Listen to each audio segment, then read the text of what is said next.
How's it going, guys? Thanks for watching another video. So during this really long break that we're on, I got to accomplish a lot of things around the house. I pulled weeds from the front and the backyards and all around the side, painted the garage, I pulled out 2 tree stumps that have been in my yard forever. I'm about to take care of this mess on top of my head, but the thing that's been bothering me for the longest time is painting my bathroom vanities because they got that really old, outdated brown veneer. And the paint I decided to use was Rust-Oleum's chalk paint. This is not to be mixed up with chalkboard paint. Chalk paint is entirely different and very easy to use.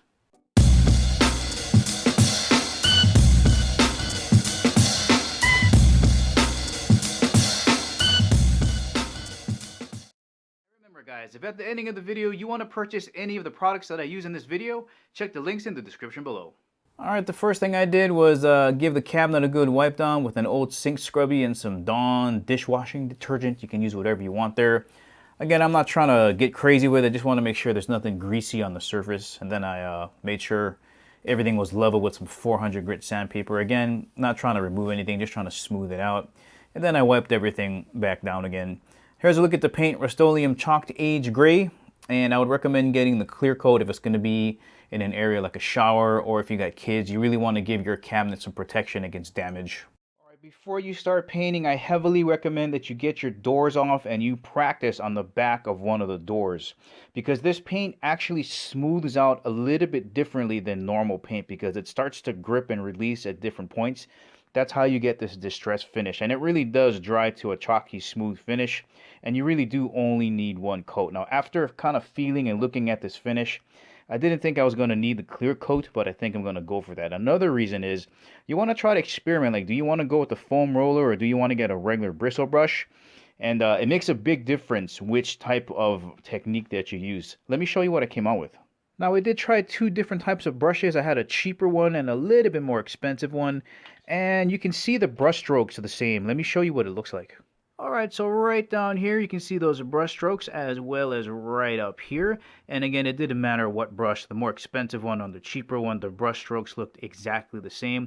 Now, I did try to use a foam roller. I'm going to leave some footage in here to show you what it looks like. I didn't like the way that it looked. It does make the finish look a lot smoother, but what it also does is it makes the distress look a little bit artificial and fake, like it was kind of airbrushed or spray painted in there.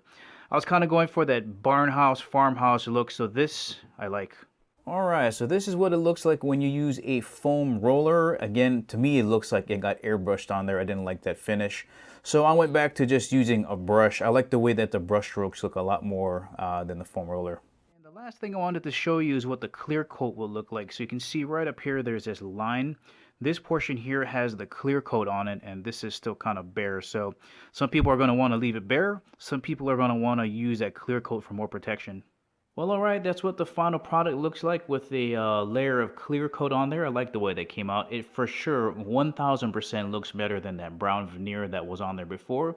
And now it matches the rest of the master bedroom. So, what are my final thoughts on the Rust-Oleum chalk paint?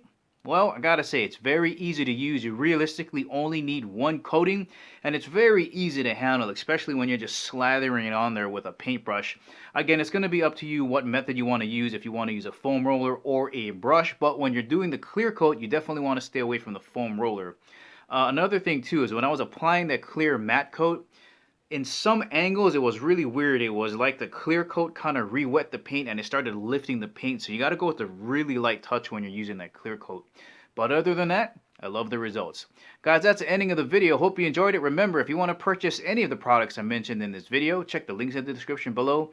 Guys, if you liked the video, please give it the thumbs up. If you haven't subscribed to Chemo365, please do. Remember, catch you guys laters.